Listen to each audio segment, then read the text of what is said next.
भारत माता की। आज पंजाब दी इस गुरुआं पीरां दा दी धरती ते तुहाडे सारियां दे बीच आके मैनू मान महसूस हो रहा हो। पंजाबियों किवे हो? चढ़दी कला च हो? साथियों, कुछ समय पहले मैं यहां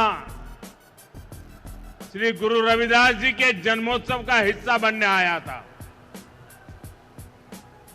और आज हमारा जालंधर विकास के उत्सव का साक्षी बन रहा है। आज सुबह मुझे जींद से देश की पहली हाइड्रोजन ट्रेन शुरू करने का अवसर मिला है। आज जींद से ही मुझे कुरुक्षेत्र में एक भव्य सिख म्यूजियम के शिलान्यास का सौभाग्य मिला है। ये म्यूजियम हमारी गुरु परंपरा को, गुरुओं के ज्ञान को भावी पीढ़ी तक पहुंचाने में बड़ी भूमिका निभाएगा।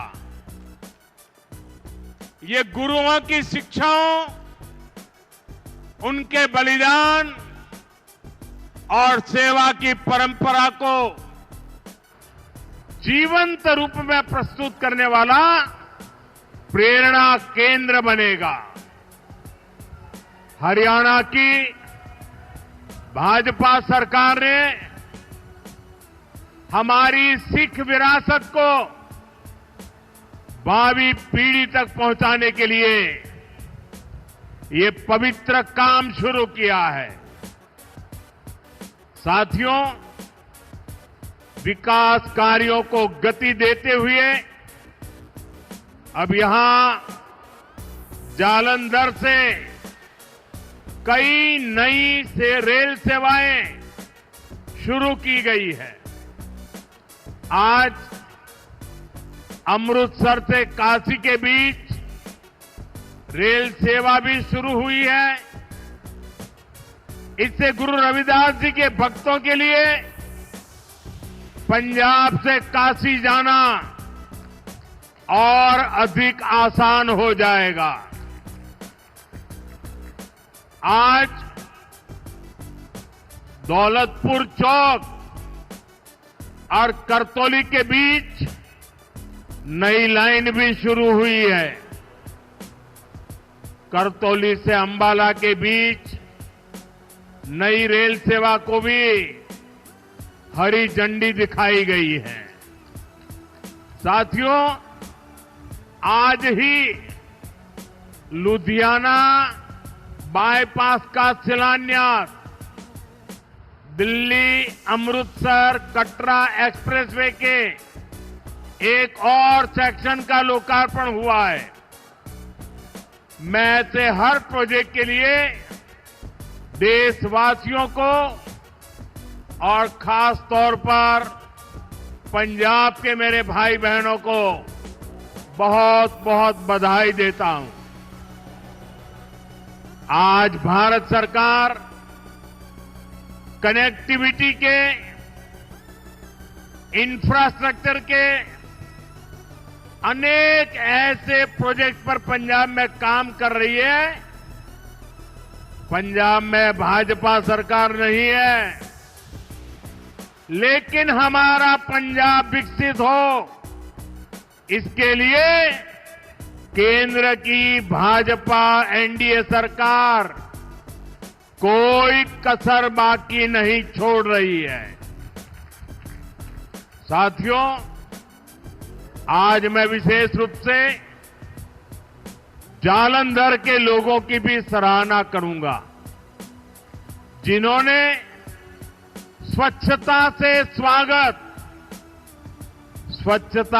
स्वागत पहल के माध्यम से इस कार्यक्रम को और सार्थक बना दिया है। श्री गुरु रविदास जी ने समरसता और सामूहिक प्रयासों का जो संदेश दिया था, उसे आप सभी ने अपने व्यवहार में जीवंत किया है। ये अभियान कर्तव्य भावना का भी उत्तम उदाहरण बन रहा है। साथियों, आज के दिन मैं इस मंच से पंजाब के महान सपूत सरदार तेजा सिंह समुंदरी जी को भी अपनी श्रद्धांजलि देता हूं। आज उनका 100वां शहादत दिवस है। उन्होंने अंग्रेजी शासन काल में सिख हितों की रक्षा के लिए अनेक आंदोलन किए। सरदार तेजा सिंह जी ने अपना पूरा जीवन मातृभूमि की सेवा में समर्पित कर दिया। आज से शुरू हो रहे उनके शहादत वर्ष से जुड़े कार्यक्रमों से हम सभी को प्रेरणा मिलेगी। साथियों, केंद्र की भाजपा सरकार की भी प्राथमिकता है भारत के हर नागरिक की सेवा, भारत के हर नागरिक का जीवन आसान बनाना और उसे आगे बढ़ने के लिए नए नए अवसर उपलब्ध कराना। और इसलिए हम नागरिक देवो भव इस मंत्र पर चल रहे हैं।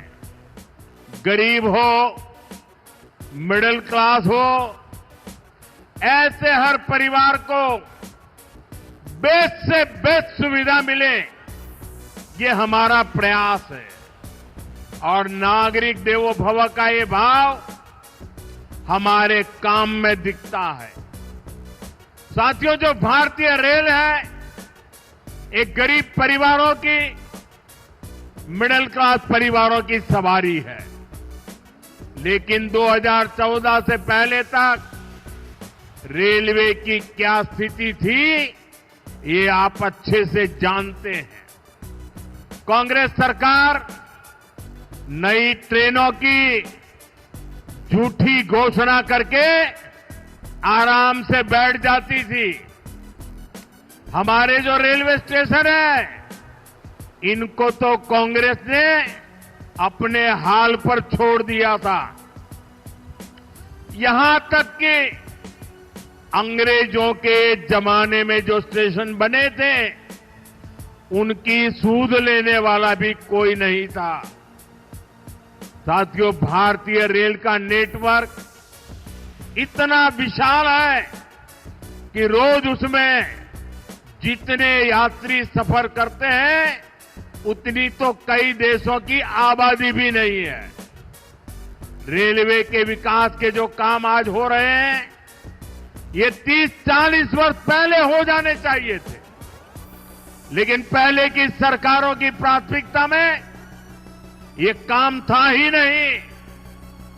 गरीब और मिडिल क्लास को भी सुविधा चाहिए, इनको भी साफ सफाई चाहिए, इनके समय की भी एक वैल्यू है। ये पहले की सरकारें चर्चा तक नहीं करती थी। साथियों, ऐसी सोच से विकसित भारत नहीं बन सकता था। इसलिए बीते वर्षों में भाजपा सरकार ने स्थितियों को बदलना शुरू किया। आज पूरे देश में रेलवे स्टेशनों का कायाकल्प किया जा रहा है। अमृत भारत स्टेशन स्कीम के तहत 1300 से ज्यादा रेलवे स्टेशन को आधुनिक बनाया जा रहा है। और इनमें से कई स्टेशन पर काम पूरा हो चुका है। आज ऐसे ही 75 स्टेशन का लोकार्पण किया गया है। साथियों, जब आप यहां जालंधर कैंट स्टेशन में जाएंगे तब आपको एहसास होगा कि वाकई हमारा देश विकसित राष्ट्र बनने की ओर बढ़ रहा है। ये केवल स्टेशन नहीं है, ये एक प्रकार से सिटी सेंटर है। जालंधर कैंट स्टेशन आधुनिक भी हुआ है और इसकी कैपेसिटी भी बहुत बढ़ गई है। ऐसे ही आनंदपुर साहिब, मुक्तसर और साहिबजादा अजीत सिंह नगर स्टेशन का भी कायाकल्प हो गया है। साथियों, हमारे नए रेलवे स्टेशन व्यापार कारोबार का भी माध्यम बन रहे हैं। यहां जो लोकल कारीगर है, विश्वकर्मा साथी है, महिलाओं के सेल्फ हेल्प ग्रुप्स हैं, उनके उत्पाद स्टेशन पर बिक सके ऐसी व्यवस्था बनाई गई है। और ये अमृत भारत स्टेशन हमारी विरासत, हमारी धरोहर के दर्शन भी कराते हैं। अब जैसे जालंधर है, यहां की पहचान स्पोर्ट्स से है, खेलकूद से है, तो जालंधर कैंट स्टेशन में पंजाब की खेल परंपरा और लोक संस्कृति के दर्शन होते हैं। आप आनंदपुर साहिब स्टेशन जाएंगे तो वहां तख्त श्री केसगढ़ साहब की झलक दिखाई देती है। कालका स्टेशन पर श्री काली मंदिर के दर्शन होंगे। यानी हमारे स्टेशन अब हमारी संस्कृति, सभ्यता के प्रतीक भी हो गए हैं। साथियों, हम अपने पूर्वजों से प्रेरणा लेते हुए, उनका मान बढ़ाते हुए ही एक सशक्त राष्ट्र बन सकते हैं। इसी पवित्र भाव से ही आदमपुर एयरपोर्ट का नाम श्री गुरु रविदास जी महाराज जी एयरपोर्ट किया गया है और चंडीगढ़ इंटरनेशनल एयरपोर्ट पर अब शहीद भगत सिंह इंटरनेशनल एयरपोर्ट के नाम से जाना जाता है। और ये काम भाजपा सरकार ने किया है और हमें इस पर गर्व है। साथियों, ये धरती शेरे पंजाब महाराजा रणजीत सिंह की धरती है। महाराजा रणजीत सिंह के शासन में खुशहाली भी थी, सुरक्षा की गारंटी भी थी और समाज में सद्भाव भी था। लेकिन पंजाब में आज क्या हो रहा है, ये किसी से छिपा नहीं है। यहां विज्ञापनों के दम पर विश्वासघात की तस्वीर छिपाई जा रही है। आज पंजाब में कानून व्यवस्था बेहाल है। कब कहां गैंगवॉर हो जाए, किस दिशा से गोलियां चलने लगे, कोई कह नहीं सकता।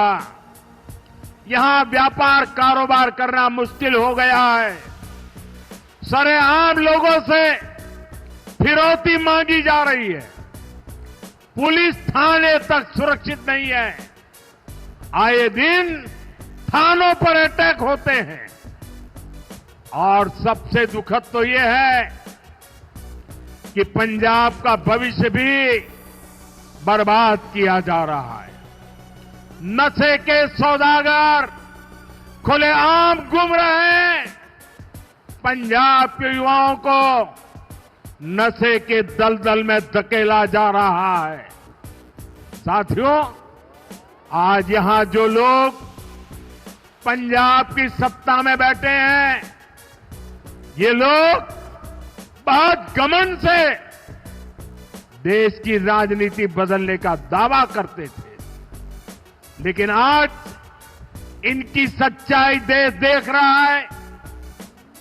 2-3 दिन पहले ही दिल्ली में इनके एक नेता को अदालत ने दोषी करार दिया है। उस पर दोष दंगे कराने का है, दोष एक पुलिस के आईबी अधिकारी की हत्या का है। और इन लोगों की बेशर्मी देखिए, अदालत ने सबूतों के आधार पर फैसला दिया, लेकिन ये लोग कोर्ट के फैसले पर सवाल उठा रहे हैं। ये लोग अदालत के फैसले भी मत मजहब उसमें भी ढूंढ रहे हैं, क्योंकि इनके वोट बैंक का सवाल है।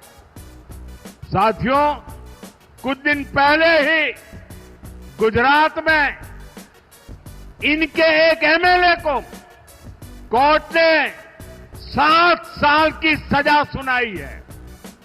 ये सजा सरकारी अधिकारियों पर हमले और वसूली के मामले में सुनाई गई है। वसूली, उगाही, अवैध कब्जे, ये सब इनकी राजनीति का ट्रेडमार्क बन चुके हैं। ऐसे ही अनेक मामलों में कई सारे लोग तो अभी जमानत पर बाहर चल रहे हैं। यहां पंजाब में ही देखिए, जिसको स्वास्थ्य मंत्री बनाया उसको घूसखोरी के चलते बर्खास्त करना पड़ा। एक मंत्री पर मनी लॉन्ड्रिंग जैसे गंभीर आरोप है। इनके एमएलए घूस लेते हुए रंगे हाथ पकड़े जा रहे हैं। ऐसे गिनते जाएंगे तो इनकी सरकार और इनकी पार्टी में कम ही लोग मिलेंगे जिन पर कोई दाग न हो। साथियों, जनता की सेवा का काम साफ नियत से होता है, ईमानदारी की भावना से होता है। लेकिन आज जो पार्टी पंजाब में सरकार में है, उसकी ना नियत साफ है और ना ही वो ईमानदार है। उसकी पहचान ही कट्टर बेईमान पार्टी की है। साथियों, केंद्र सरकार अपनी तरफ से हर संभव प्रयास कर रही है कि पंजाब की जनता को केंद्र की हर स्कीम का लाभ मिले। लेकिन कट्टर बेईमान पार्टी की सरकार में यहां लूट का खुला खेल चल रहा है। बीते 12 वर्षों में केंद्र से पंजाब को लाखों करोड़ रुपए भेजे गए। इस पैसे से गांव के रास्ते बनते, नहरें बनती, मंडियां बनती, लेकिन पंजाब सरकार ने उस पैसे को सही जगह खर्च नहीं किया। और बड़ी बात यह है कि ये लूट कर्ज के पैसे पर भी चल रही है। पंजाब के नाम पर कर्ज लिया जा रहा है। पंजाब का बजट कर्ज का ब्याज चुकाने में लग रहा है और यहां राज्य सरकार चला रहे लोग उस पैसे पर मौज कर रहे हैं। साथियों, आज हालत यह है कि पंजाब में विकास का हर काम ठप है। सिर्फ भारत सरकार की योजनाओं पर अपने नाम का स्टिकर लगाकर बेचा जा रहा है। आयुष्मान आरोग्य मंदिर जो पूरे देश में चल रहे हैं, उन पर यहां अपना स्टिकर चिपका दिया। पूरे देश में 5 लाख रुपए तक का मुफ्त इलाज देने वाली आयुष्मान भारत योजना चल रही है। यहां उसके साथ भी खेल खेले जा रहे हैं। साथियों, पंजाब का सामर्थ्य अद्भुत है। यहां के किसानों में, यहां के नौजवानों में बहुत क्षमताएं हैं। पंजाब तेजी से विकसित हो सकता है। इसके लिए यहां भाजपा की डबल इंजन सरकार जरूरी है। आप सभी के सामने बीजेपी की राज्य सरकारों का उदाहरण है। जब से दिल्ली में डबल इंजन सरकार बनी है, तब से दिल्ली के विकास को नई गति मिली है। आपके पड़ोस में हरियाणा है, वहां बीजेपी की डबल इंजन सरकार किसानों को 24 फसलों पर एमएसपी देती है। पंजाब में किसानों को सिर्फ धोखा दिया जा रहा है। केंद्र और हरियाणा सरकार कर्मचारियों को 60% डीए दे रही है। यहां 60% तो छोड़िए, जो मिल रहा है उसकी भी कोई पक्की गारंटी नहीं है। कर्मचारियों को अपना हक पाने के लिए भी धरना देना पड़ता है। और बहनों बेटियों की पीठ पर तो इन्होंने छुरा भोंका है। बड़ी बड़ी बातें करके वोट तो ले लिया, लेकिन पूरे 50 महीने चुप रहे। वायदे की याद तक नहीं आई। अब तक बहनों के खाते में 50,000 रुपया आ जाने चाहिए था, लेकिन बहनों को सिर्फ झूठ मिला। और साथियों, पंजाब में जो कांग्रेस पार्टी है, उसका भी अपना ही रोना धोना चल रहा है। पंजाब में कांग्रेस में कुर्सी का किस्सा ही खत्म नहीं हो रहा। ये इसलिए नहीं लड़ रहे कि पंजाब का हित कैसे होगा। इनकी लड़ाई इसलिए है कि इनकी जो कुर्सी है वो किसके पास रहेगी। और साथियों, अकाली दल का भी यही हाल है। वो भी अपने ही स्वार्थों में उलझे हुए हैं। उनको भी पंजाब के लोगों की कोई परवाह नहीं है। साथियों, पंजाब में असली बदलाव भाजपा ही ला सकती है। पंजाब को विकसित बनाने का काम भाजपा ही करेगी। पंजाब को आत्मनिर्भर बनाने का काम भाजपा ही करेगी। पंजाब में नया निवेश आए, पंजाब में रोजगार के नए अवसर बने, पंजाब में बने प्रोडक्ट दुनिया के कोने कोने में पहुंचे, ये काम राज्य में बीजेपी की सरकार ही करेगी। साथियों, आज जालंधर आया हूं तो पंजाब के युवाओं से और जो खेलकूद की दुनिया में है, स्पोर्ट्स फील्ड में है, उनसे विशेष तौर पर अपनी बात कहूंगा। मुझे पंजाब के युवाओं के सामर्थ्य पर बहुत भरोसा है। हमने देखा है कि खेल के मैदान में पंजाब के युवा कैसे भारत की आन बान शान को ऊंचा रखते हैं। आज स्पोर्ट्स के गुड्स के लिए मशहूर इस शहर से मैं पूरे पंजाब के युवा साथियों से कहना चाहता हूं, ये आपके लिए अवसरों का समय है। खेलो इंडिया अभियान आपके लिए चलाया गया है। खेलो इंडिया स्पोर्ट्स पॉलिसी आपके लिए लाई गई है। आज भारत में नई स्पोर्ट्स इकोनॉमी विकसित की जा रही है। इस नई इकोनॉमी के केंद्र में जालंधर का स्पोर्ट्स मैन्युफैक्चरिंग इकोसिस्टम है। इस नई इकोनॉमी के केंद्र में कोच है, स्पोर्ट्स मेडिसिन है, स्पोर्ट्स साइंस है, स्पोर्ट्स यूनिवर्सिटीज है, सेंटर ऑफ एक्सीलेंसी है, स्पोर्ट्स स्टार्टअप्स है। साथियों, अभी मैं ऑस्ट्रेलिया और न्यूजीलैंड गया था। वहां इस विजन को लेकर काफी सारे समझौते हुए। मैं सभी युवाओं से कहूंगा, आप स्पोर्ट्स से जुड़िए, स्पोर्ट्स की दुनिया में अपना परचम लहराइए। हमारी सरकार हर तरह से आपके साथ है। साथियों, हमें पंजाब की आन बान शान को नई ऊंचाई पर ले जाना है। हमें पंजाब का नया भविष्य बनाना है। मोदी हरदम हर पल पंजाब के लोगों के साथ है।